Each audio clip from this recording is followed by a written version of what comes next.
Um herói, tendo de abandonar a sua cidade em chamas para encontrar uma nova terra e fundar um grande império. Um poeta, tendo de escrever um poema que faça jus à poesia épica de Homero. Um poema que não apenas represente a cultura latina, como estabeleça uma ponte entre a antiguidade e o mundo judaico-cristão. Estamos falando da Eneida de Virgílio. O fim de uma trilogia imperfeita que levou quase 1000 anos para ser completada.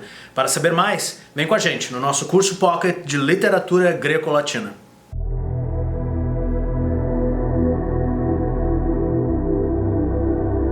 Começando com aqueles recados rápidos. Se você gostar desse vídeo, por favor, deixa um like. Se tiver alguma pergunta ou algum comentário, coloca aqui embaixo. Se inscreve no canal, aciona o sininho para receber notificações quando novos vídeos forem publicados. Lembrando que nesse vídeo nós vamos dar continuidade ao nosso percurso, ao nosso passeio pela literatura greco-latina na antiguidade. Depois de estudarmos os dois grandes poemas de Homero, a Ilíada e a Odisseia, vamos agora entender de que modo Virgílio, um poeta 1000 anos depois de Homero, dá continuidade a essa tradição com um poema chamado a Eneida. Antes de nós mergulharmos no enredo desse poema, vamos entender um pouquinho do contexto histórico. Estamos no ano 29 a.C., quando Virgílio recebe do primeiro imperador romano, Otávio Augusto, a incumbência de produzir uma arte que se equipare à soberania, à artesania e à poesia grega de Homero. Virgílio faz isso seguindo à risca a cartilha homérica, recriando os dois grandes poemas, a Ilíada e a Odisseia.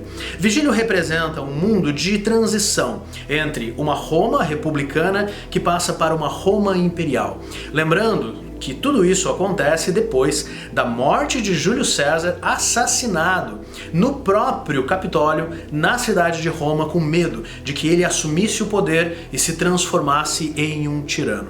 O sobrinho de Júlio César, Otávio Augusto, se junta ao grande general de Júlio César, Marco Antônio, para caçar os assassinos. Com o passar do tempo, Marco Antônio se transforma no grande amante de Cleópatra, a rainha do Egito, que já tinha um caso com Júlio César anterior.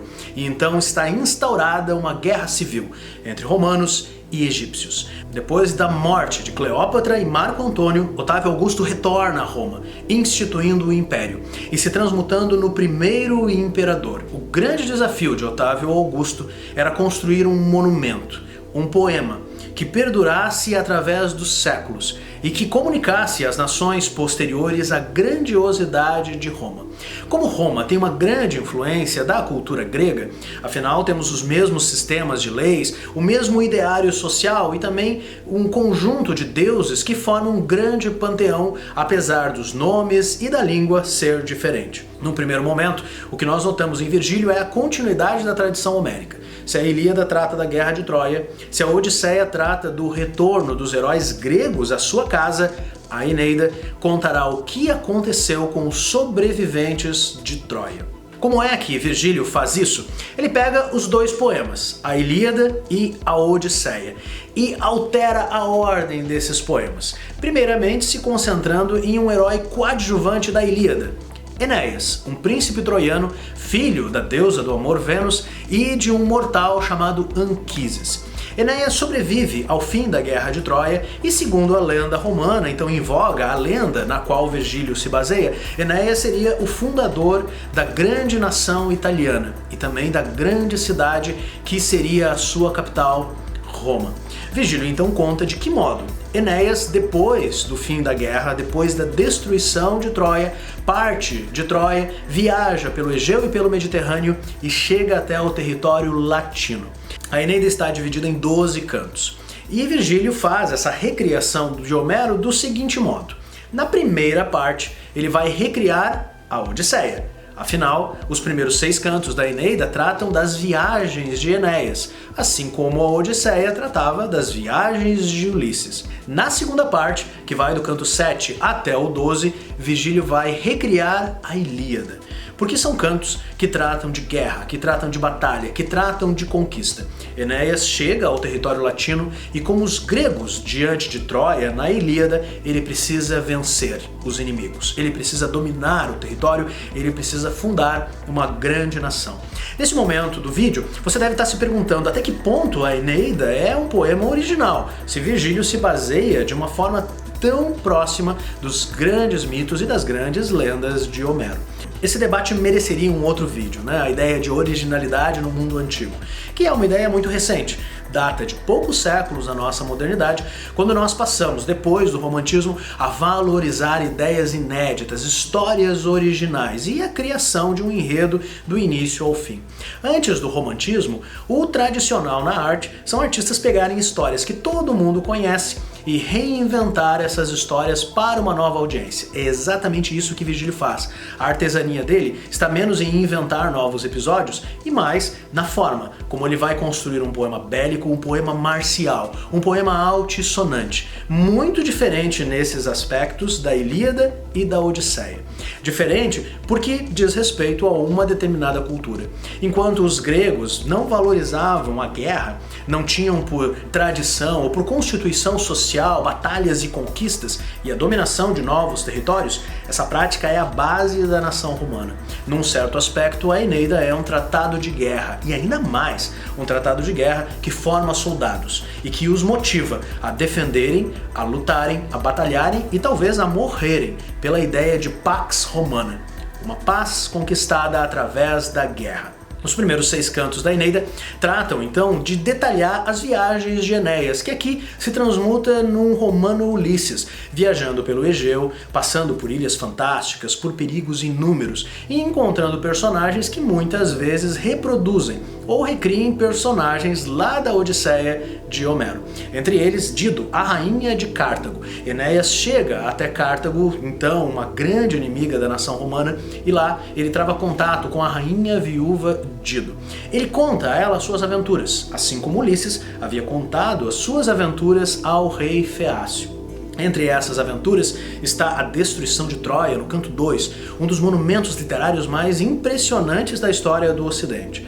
Além disso, a viagem a vários territórios que foram explorados por Ulisses, culminando no canto 6, quando Enéas vai até o inferno, com a ajuda de uma pitonisa, com a ajuda de um oráculo, com a ajuda de uma figura feminina que lhe mostra o caminho.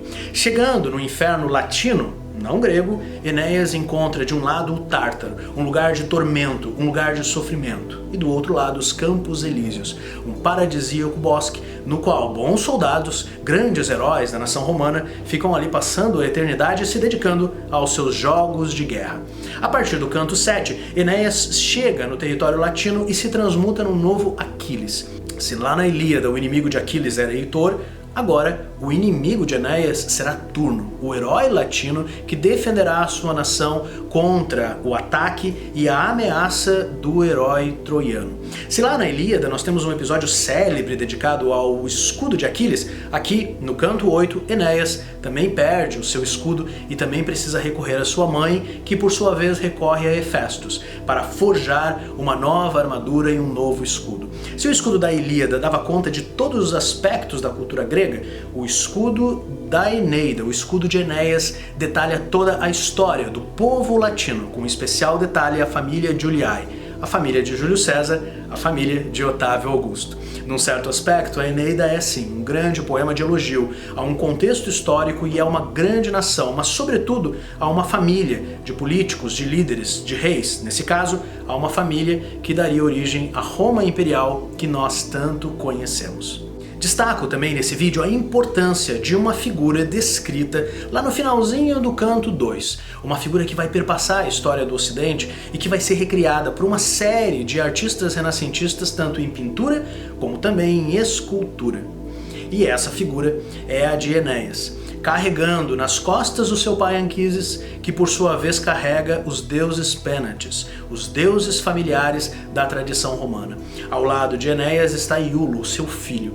Essa figura representativa de Enéas, levando o seu pai nas costas e o filho ao lado, demonstra a conexão desse herói com um passado épico, um passado troiano, portanto, segundo o mito, e um futuro grandioso, que daria conta da história de Roma. Essa figura célebre de Enéas carregando o pai e ao lado do seu filho vai ser recriada por uma série de artistas na modernidade e a partir do Renascimento. Enéas é o símbolo desse herói que, diferente de Aquiles, disposto a morrer para garantir a eternidade do nome, e diferente de Ulisses, que tinha por objetivo voltar para casa e ficar com a esposa e o filho, Enéas configurará um novo tipo de herói, um herói fundador, um herói que tem uma missão e um herói que deixará seus sentimentos, suas vontades, seus desejos em prol desta grande missão, naquele caso, fundar a cidade, estabelecer o território que dará origem a Roma.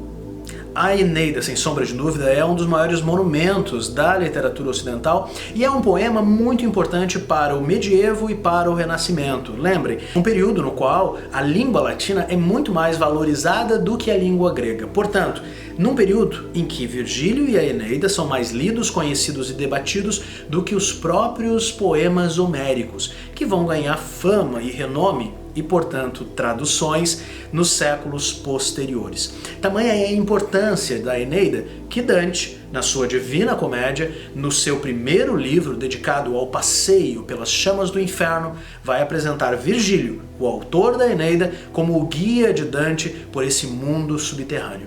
Embora a Divina Comédia seja um poema católico medieval, é no poeta latino e pagão que Dante buscará a sua grande inspiração. Espero que vocês tenham gostado desse vídeo. Na sequência, nós vamos partir do mundo épico de Homero e de Virgílio, que acabamos de ver nesse vídeo, para o mundo do drama grego, com especial atenção à tragédia e, por fim, à comédia. Nos vemos na próxima semana, quando mergulharemos nas Dionisíacas, os grandes festivais atenienses do século V a.C., dedicado a Dionísio. E é nessa festividade que vai nascer o teatro. É nessa festividade que vai nascer o drama, é nessa festividade que vai nascer o nosso fascínio com a representação cênica de grandes histórias. Um grande abraço a todos vocês, eu espero que vocês já tenham sido vacinados. Se foram, se cuidem. Se ainda não, se cuidem ainda mais, se possível fique em casa, se sair, use máscaras. Um grande abraço, boas histórias, boas aventuras. E nós nos vemos em outras histórias e em outras obras dedicadas à literatura greco-latina.